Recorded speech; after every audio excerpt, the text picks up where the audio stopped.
Good morning to everybody that's joining us online today. Please remember to check in on the online chat to let us know you're here today.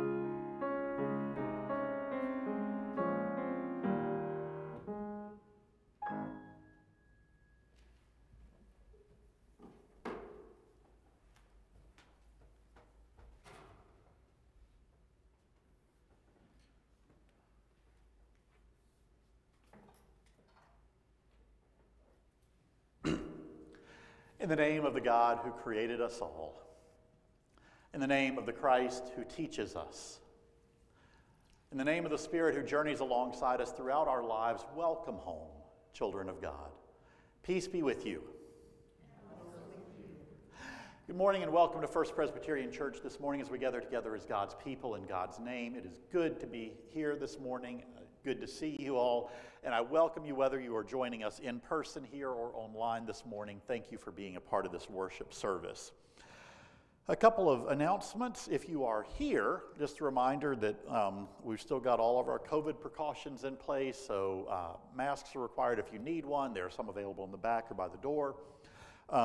There's hand sanitizer all throughout the church in different places if you need some. There is a sign-up sheet in the back, in the narthex on your way in, for contact tracing for anybody, and we encourage you to sign your name on that. And if, hopefully this won't be the case, but if we find out that somebody here this morning has been positive, it's tested positive for COVID, we will use that to notify folks and let you know so that you can also get tested. That's what that's for back there.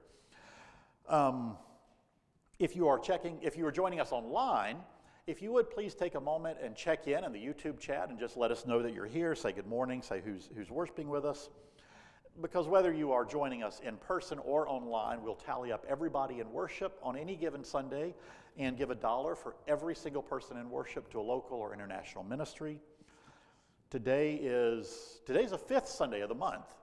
And as a fifth Sunday, the rare fifth Sunday of the month means that our Everyone Counts for the fifth Sunday goes to something called Presbyterian Disaster Assistance.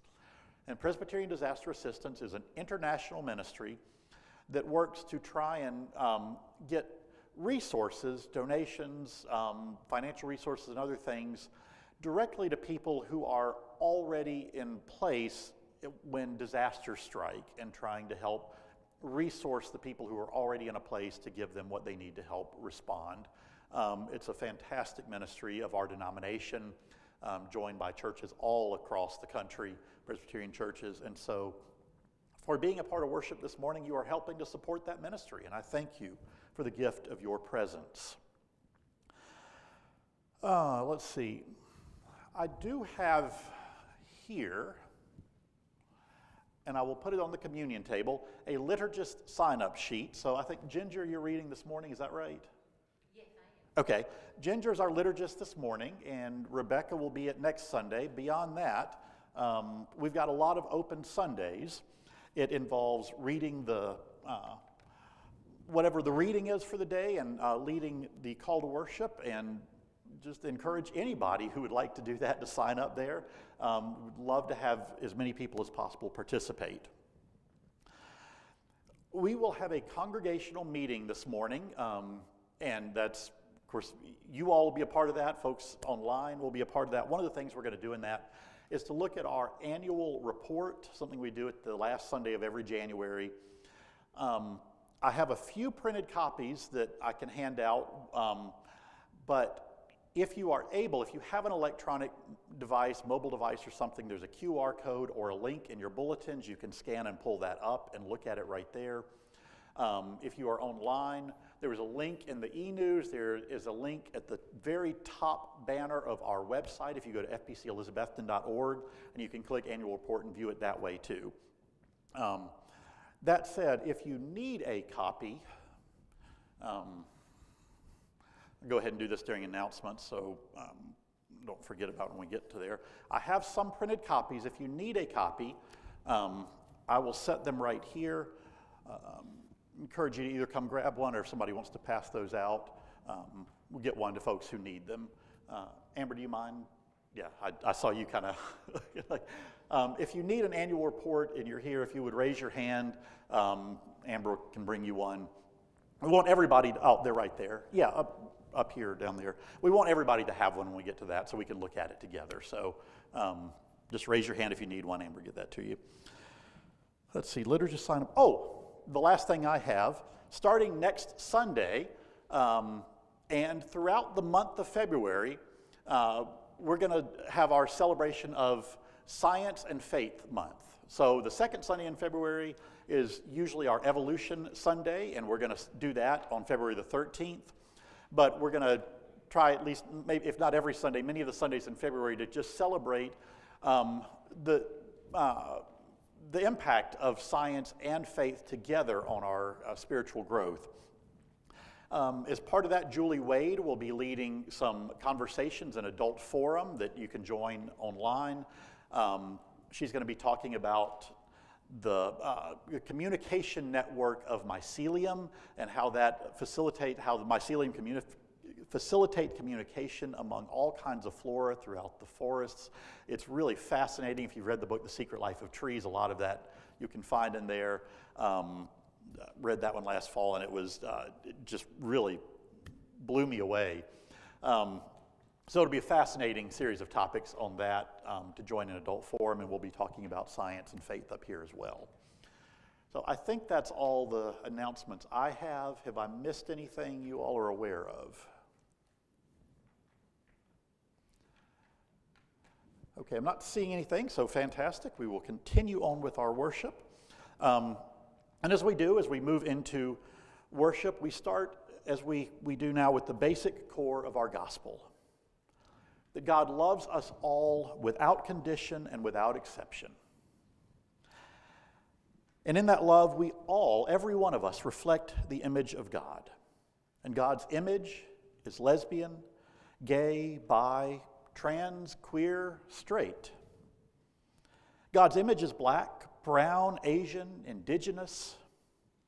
God's image is male and female and non-binary. God's image is rich and poor, able-bodied and disabled, young and old, suffering and rejoicing. We all bear the image of God. And so welcome, beloved community. As we worship today, we give thanks for the ancestral Cherokee land on which we are gathered, and for the loving waters of the Doe River watershed that nourish us. As we enter this time of worship, we pledge ourselves to work for truth and reconciliation among all peoples, and respect for creation in all that we do. So let us worship God.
Please read with me the invitation to worship, and the bold part is yours.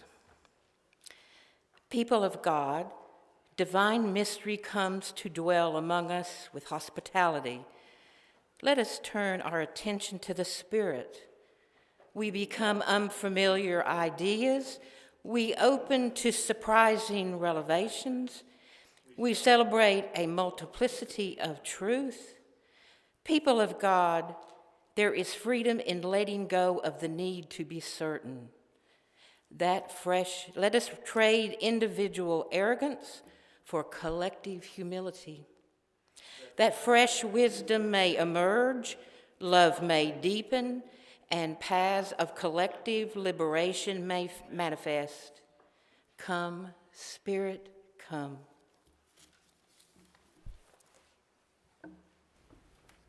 I invite us to stand as we are able, rise in body or spirit, and join in singing together hymn 321, The Church is One Foundation.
Meditation today from a teacher that I suspect you all touched in some way.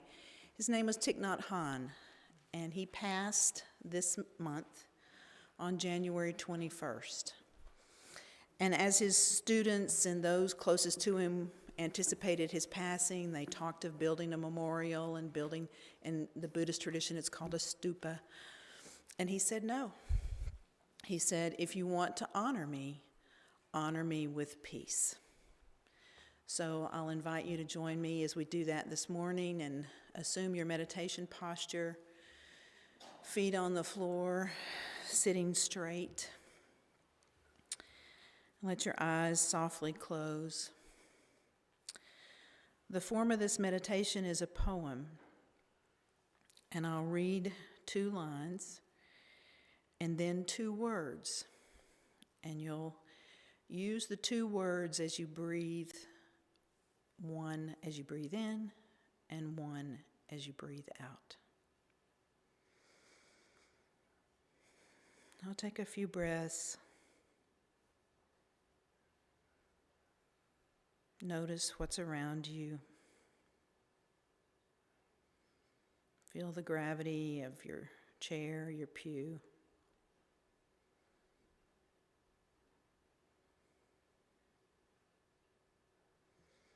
Notice your breath. Breathing in, I know I'm breathing in. Breathing out, I know I'm breathing out. So we'll take a few breaths with in and with out.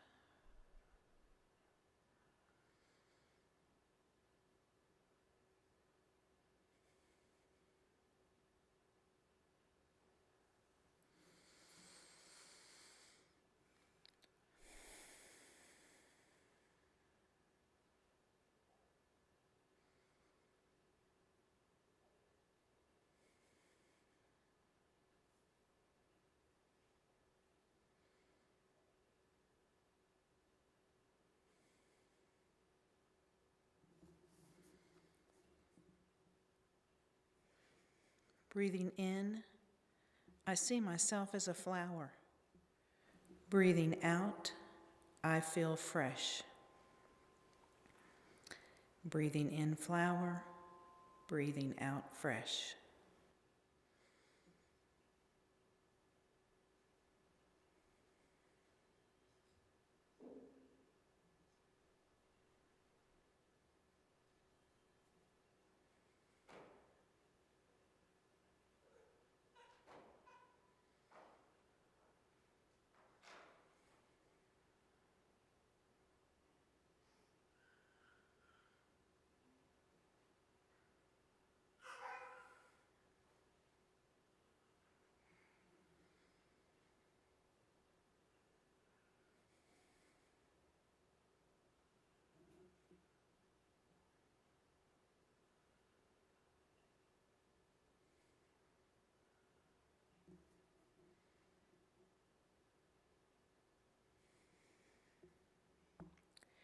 Breathing in, I see myself as a mountain.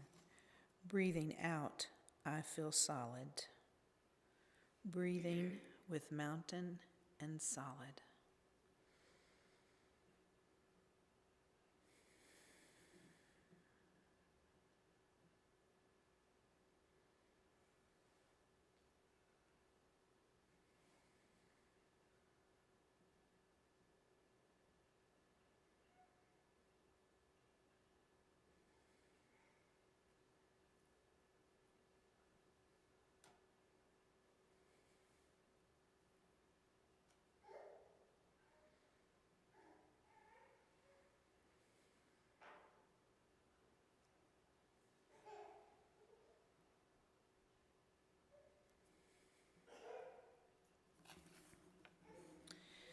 Breathing in, I see myself as still water.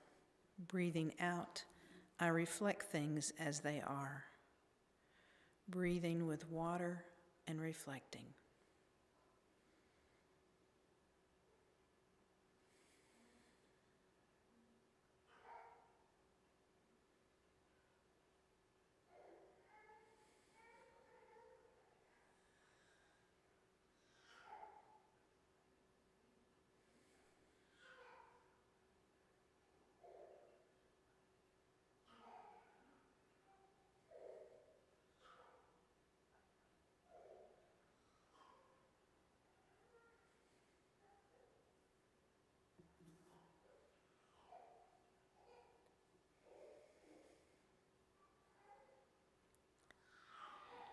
Breathing in, I see myself as space. Breathing out, I feel free. Breathing with space and free.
In closing, may all beings be healthy, especially little ones, and may all beings be free.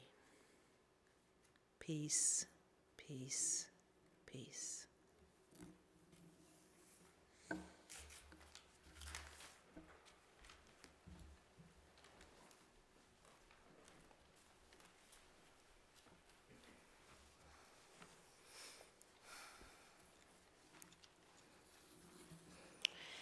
So then remember that at one time you Gentiles by birth were considered outsiders. You were without Christ, aliens from the commonwealth of Israel, and strangers to the covenants of promise. But now in Christ Jesus, you who were once far off have been brought near by the sacrifice of Christ. For he is our peace. In his flesh he has made both groups into one, and has broken down the dividing wall, that is, the hostility between us.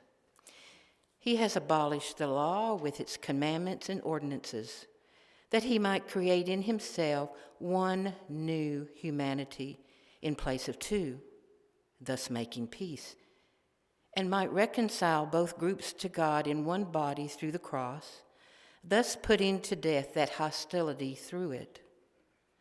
So he came and proclaimed peace to you who were far off, and peace to those who were near. For through him both of us have access to God in the one Spirit. So then you are no longer strangers and aliens, but you are citizens with the saints and also members of the household of God, built upon the foundation of the apostles and prophets, with Christ Jesus himself as the cornerstone. In him the whole structure is joined together and grows into a holy temple in the Lord, in whom you also are built together spiritually and into a dwelling place for God.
choir, Joe, everybody.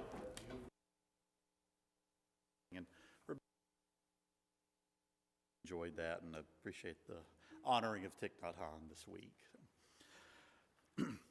I just want to make sure everybody that didn't have everybody has a copy of the annual report, yeah, or you can see it or get it on your phone or have a paper copy. Roddy, Amber, did we have any extras or are they all?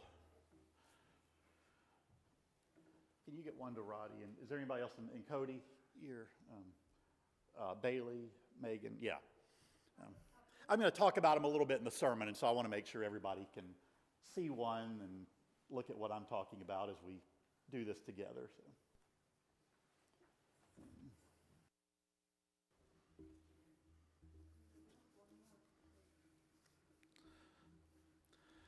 It's about 22 pages, and of course I'm not going to go through all of it this morning. When I first got here 5.5 years ago, we did this and we printed out something like 100 copies of them, and you know that uses a ton of paper for something that many of us will look at and then toss. So we're trying to find that balance between having it available to just download and look at and printing off a few copies. So hopefully, do we have enough for everybody to see one or get close to one? Okay, fantastic. So years ago in a class in seminary, and just counseling in general, but in this case, kind of a section on kind of marital and premarital counseling, I remember learning at that point that there were three topics that overwhelmingly were the three things that most long-term couples fought about. And that doesn't mean everybody fights about these things, but if you looked at 100 different couples and you asked them what they were fighting about, 90% of the time it would be one or more of these three things. And those topics were money, chores or household responsibilities, you know, the little things that washing dishes, cleaning, all those things, and communication.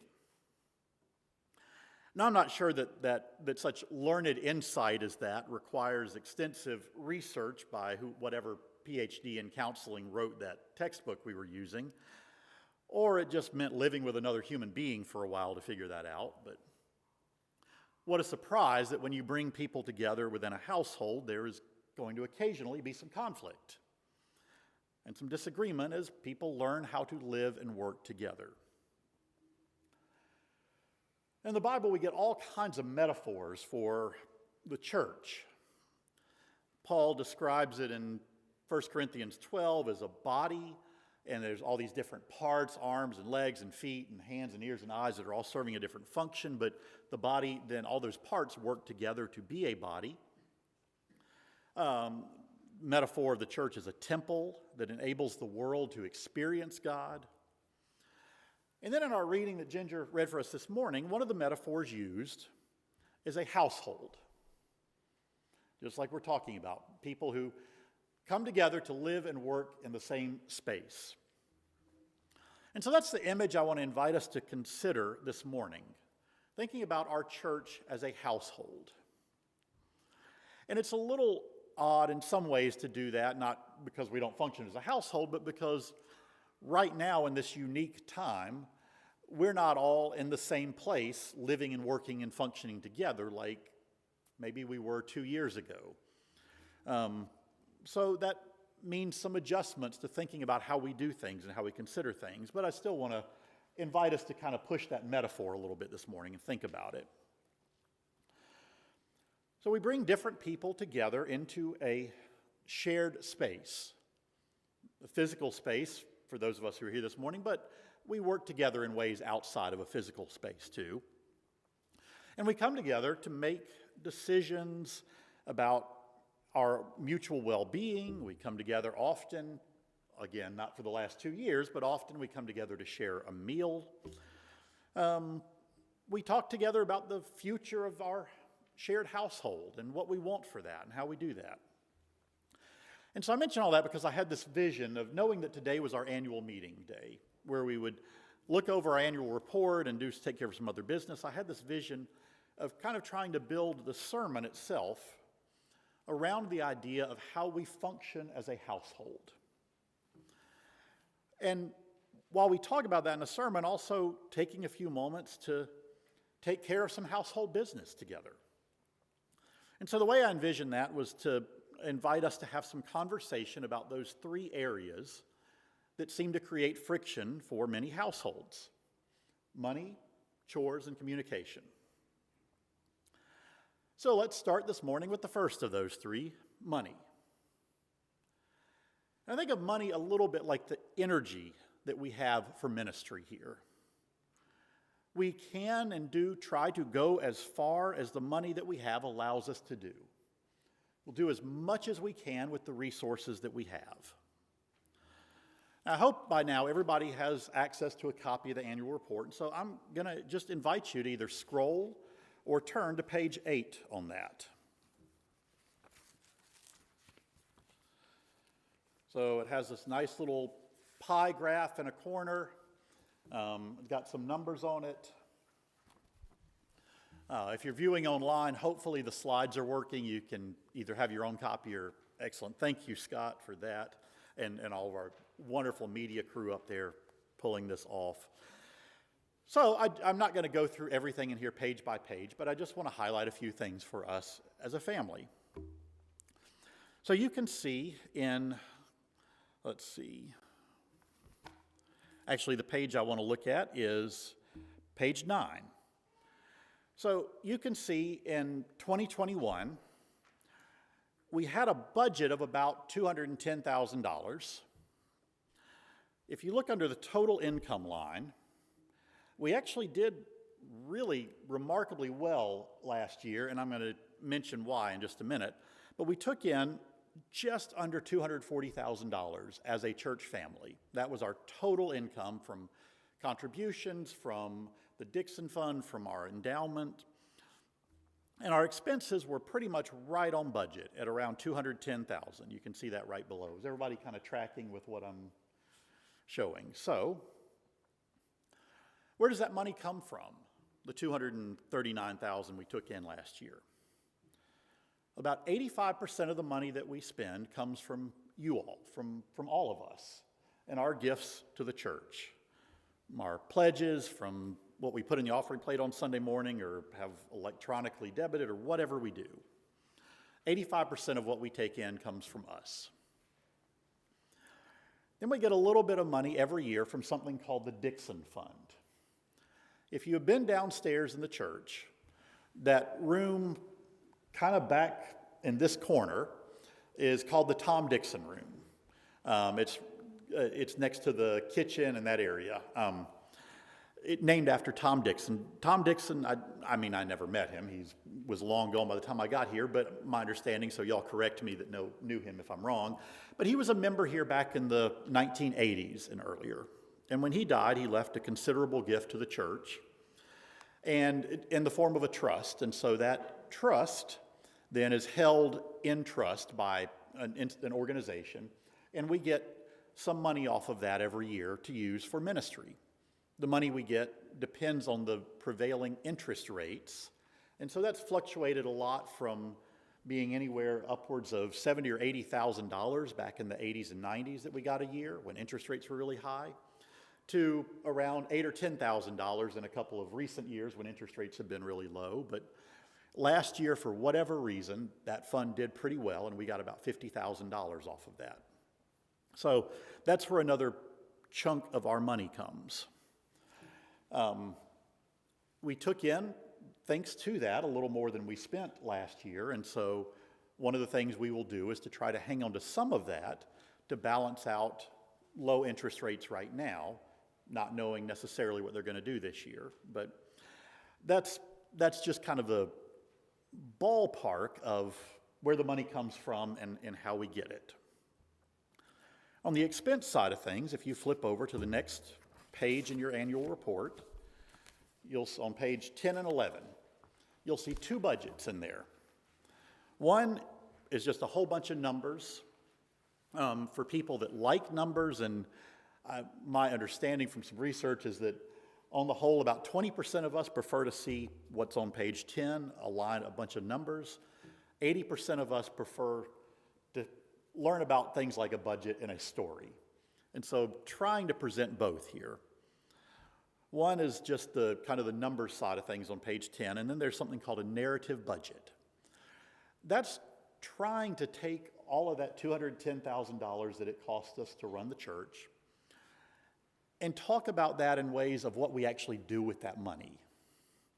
So you can see, for example, the first one on there is worship and music. That's about 30% of our budget, and that pays for things like part of my time spent writing sermons and, planning worship, for every person up here and the support for our music leadership team, Roddy and Joan and Paul, for Megan and Cody, who are our music interns, for purchase of music, for purchase of hymnals to stream online, all kinds of stuff that goes into that. But about 30% of what we spend is trying to help facilitate a worship service that we're all a part of this morning. And I won't go through all of those, but you can see kind of how that breaks down in a little pie graph in some different colors and read a little bit about that. So that's how we spend the money that we take in. And I'm going to pause there, and I'm going to pause after each one of these three sections and just ask if anybody has any questions. And I can try to field them, and I can defer to folks who are, Rebecca is here this morning on our stewardship, finance, and personnel team. She's got that deer in headlights look when she just heard her name mentioned, because it knows. But if you have questions, ask, and Rebecca or I will try to answer them, or Bill's up here too, on our stewardship, finance, and personnel team, and we'll try to answer them for you or find answers to them. So, do you all have questions about that? Okay, if you think of questions, please ask them, or email us, call us, whatever, and ask, and we'll do our best to try to answer them. The next thing that couples tend to fight about is household chores. And household chores I think of as that stuff that has to get done, but it's not always stuff that everybody loves doing. Mowing the lawn, paying the bills, washing the dishes, folding the laundry, all of those things. And just like in a household, running a church is full of same kinds of tasks.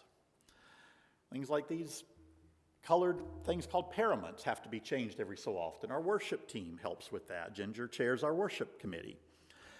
Preparing and cleaning up from communion, putting up and taking down Christmas decorations. Our worship team helped with that. Our building and grounds team helped with that,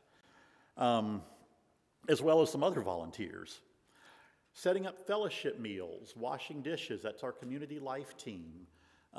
Adult forum, youth programs, Sunday school, Amber and our Christian education team, chaired by Kevin, all help facilitate that. So all kinds of things that go on, you get the idea.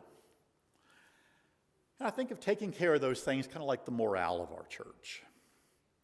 Keeping things in good order helps all of us hopefully feel good about our church home. And I think feeling good about that in turn then gives us more energy and enthusiasm for participating and pitching in. And a lot of the tasks that I just mentioned, they're taken on by different teams or committees of our church. And if you flip back to page 20 toward the end, you can see a list of all of the committees in our church. Building and grounds, Christian education, community life, all of those. In addition to the list of committees, you can see the people who are chairing or kind of coordinating those committees this year. And you can find next to everyone an email address that if you send an email to that address, will go to all of the members of that committee. You can read about what each committee did last year in the preceding pages. Those reports are all in there. And so I share that because one of the ways that hopefully every one of us can get involved in the household chores of the church is to find something that interests you, to find something that either you have a passion for or maybe you just like doing, willing to do, enjoy doing, and figure out a way to connect. I know some of the things I mentioned may not be at the top of all of our lists of fun things to do, and I can tell you I have been a part of organizations where I would rather poke myself in the eye with a sharp stick than sit through another meeting from that organization. But I hope most of our meetings here are not like that. I'm sure occasionally we manage to do that, but those things are like housework. That if we don't take care of the stuff, then our church becomes less healthy and a more difficult place to be. But if we all pitch in, then many hands make light work. Right? And I think our church is pretty good at this on the whole. One of the things that impressed me when I got here 5.5 years ago was just how many things we did and how many different people were involved in making all of that happen. But I'm also aware that this pandemic has made church participation into something that can happen easily and passively. Right, we can just flip on a computer screen and sign into YouTube and watch, and so a lot of the things that many of us participated in before the pandemic, many of us have found ways to, or have been forced to kind of step back from that, and that's an unfortunate reality. But my hope is that sometime this year, maybe this spring or this summer, I don't know when, but my hope is that sometime this year we're going to have a chance to come back together more fully. And when we do, I want to invite as many of us as can to find ways to be a part of that. Doesn't have to be a committee, though those are great ways to get involved. Doesn't have to be in person. There are many ways to be involved online or in person or in different ways.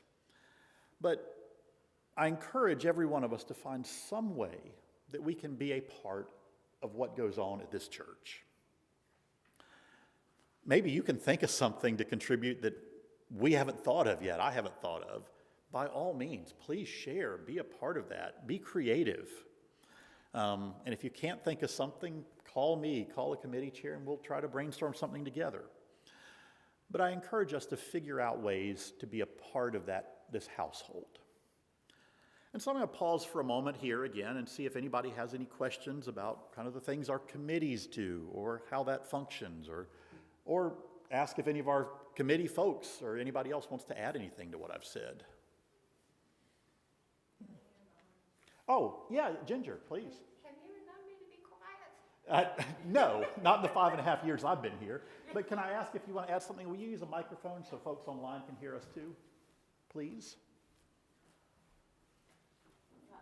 I just want to add that worship committee team really works as a committee team well, and we know each other. They just Jump into the responsibilities, and Paul's here so often to take care of things and add to the whole functioning. So each part is important to let the whole function. Absolutely, So, yeah. Well, that's my 2 cents. No, thank you, Ginger. Yeah. Anybody else have anything to add? And this is in part just information, but also in part a pitch to think about a committee that might interest you or other ways to kind of connect and join in. Anybody got anything else?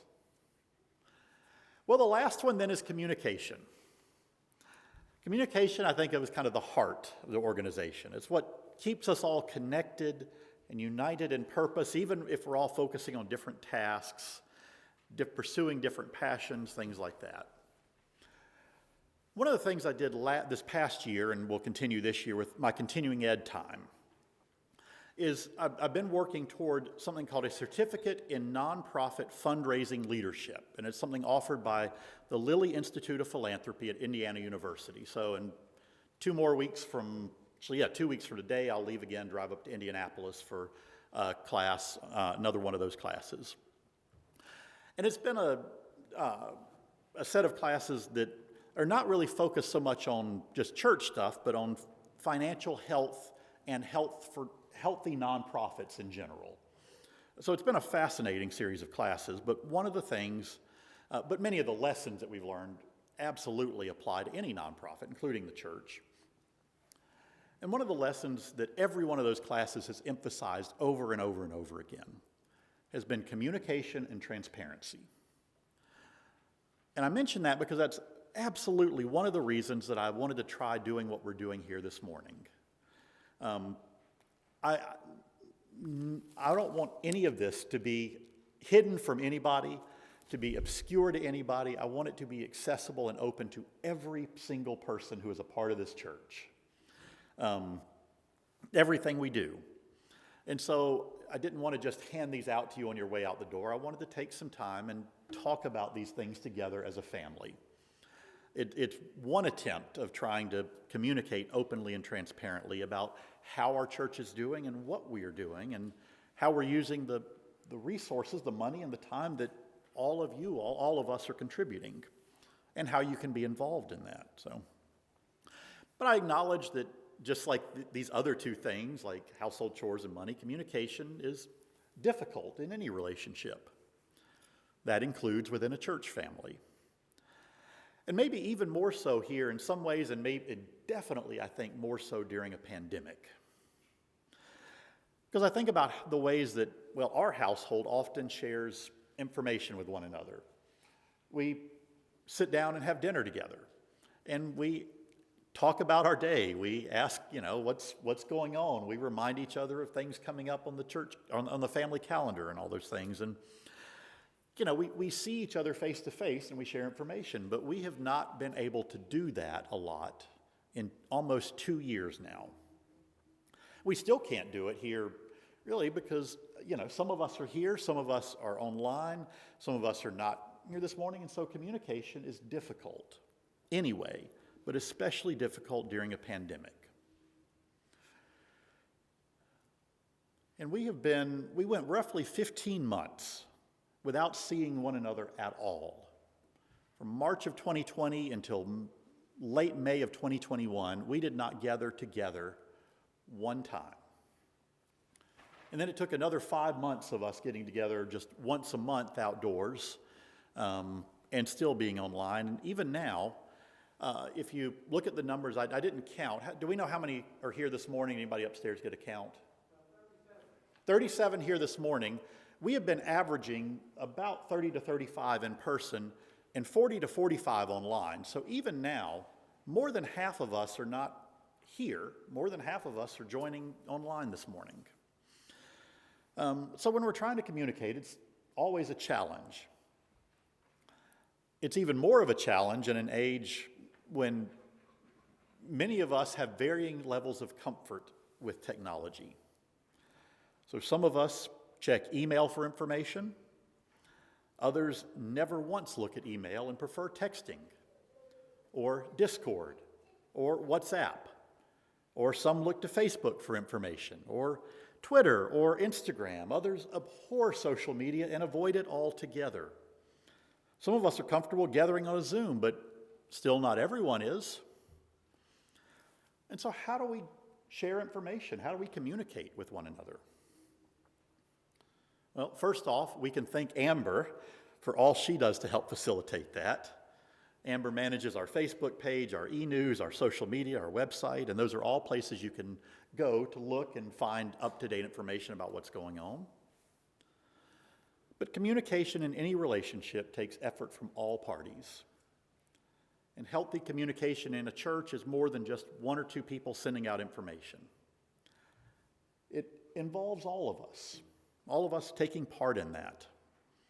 All of us communicating with each other, having conversations, even difficult ones that we sometimes need to have. And that's probably a sermon or a year's worth of sermons in itself, just to talk more about communication. And since we're getting close to lunchtime, I just noticed I'm going to save that sermon for another day.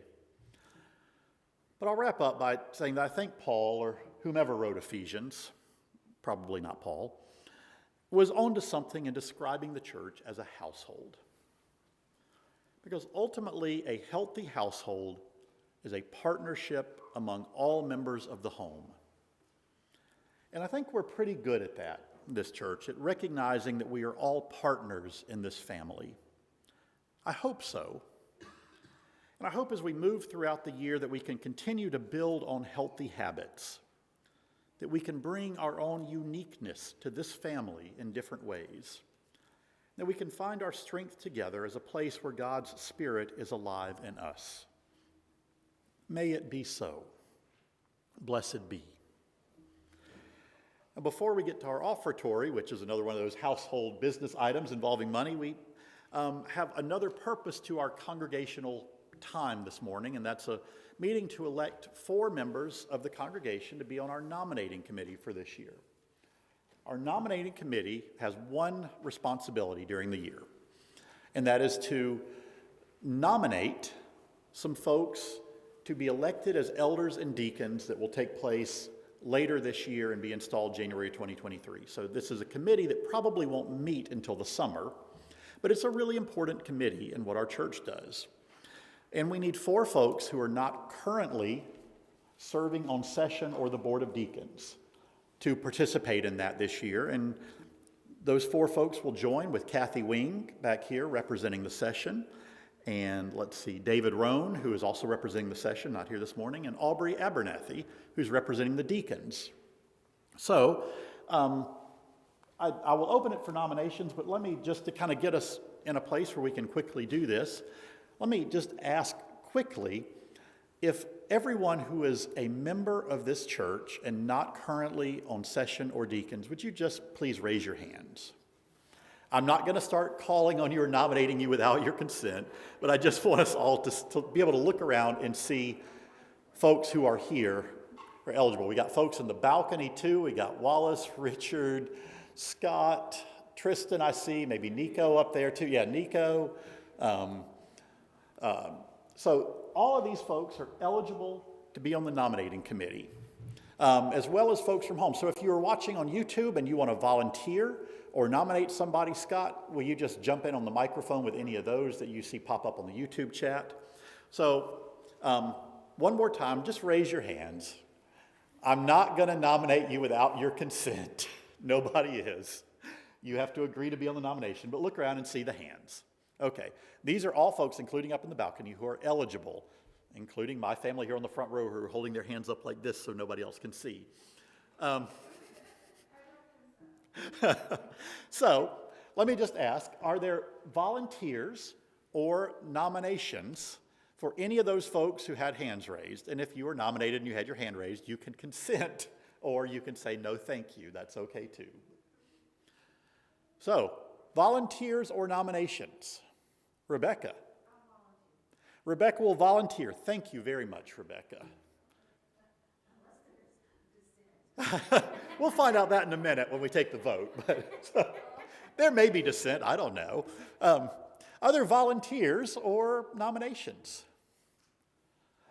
Jim, thank you. 2 volunteers, Rebecca and Jim. Bobby, I trust. Are you getting these names down? Thank you. I'm sorry? We do have a quorum. Thank you for checking that. I should have declared that when we began this business. A quorum, just so you all know, is 10% of the active members of a congregation. We have 154 people on our roll, so 16 of us together would be a quorum, and we do have that here and online. We are probably well above that, so thank you, Bobby. Other nominations or volunteers?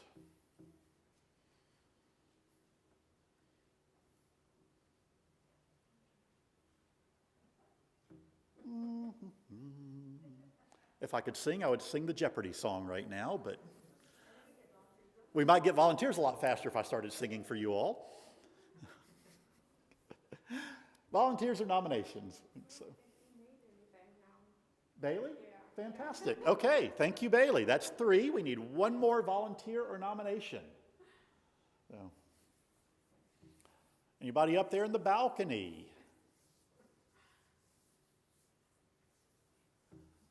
Anybody anywhere? We do not have any nominations online. Okay. Well.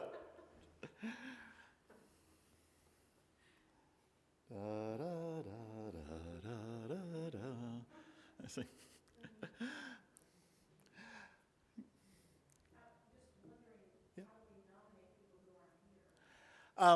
That's a great question. I thought of that earlier. I don't have a good solution for that. If they're online, we could nominate somebody and see if they consent, but that depends on them being online, and I don't know who's online this morning. Okay. Well, Jeff is currently on session, and so unfortunately Jeff is not eligible. So, So we can continue in awkward silence for as long as it takes. Or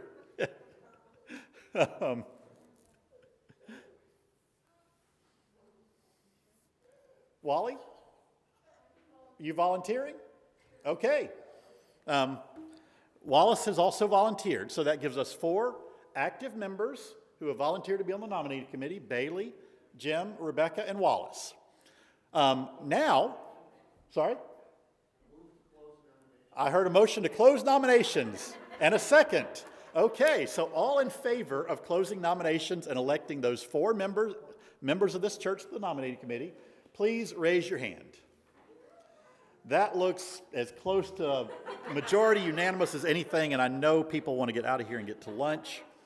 So, thank you all. Thank you for bearing with me as we kind of take care of household business and for being a part of that. We're going to move into the offertory now, and I invite us to help take care of the household business of the church as we... Oh, yeah, who was the second? Pat? Oh, yeah, thank you, Jane. Pat Connolly for the motion and Jane Wyatt for the second. Thank you, Rebecca. So let's continue our worship as we receive our tithes and offerings.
I invite us to remain standing as we sing together our closing hymn, which is number 761. Hopefully something in keeping with today's theme, reminding us that we are all called as partners in Christ's service. So let's sing together.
So the final part of the service, this part is always supposed to contain two things. A charge, which is, we finished worship, now go out and live out the things that we have talked about, and then a blessing. I'll use the same blessing. My charge, though, today is that I know how much this church family has meant to me throughout the pandemic especially, and how much strength it has given me, how grateful I have been for these relationships and these connections. And so my charge to all of us is, when you go forth from here, give some reflection to that this week. Think about the blessings of this family, of other families that you are a part of, recognizing those families can take all kinds of different shapes and forms and look all kinds of different ways for every one of us. But give thanks for the blessings of families, this and others. And as you go forth from here this day, and whatever today or this week holds for you, may the road rise up to meet you. May the wind blow always at your back. May the sun shine warm upon your face. May the rains fall soft upon your fields, and until we meet again, may God hold you in the hollow of her hand. Amen.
Once again, everybody, thank you for joining us today online here at First Presbyterian Church, Elizabethton. We look forward to seeing you again next week.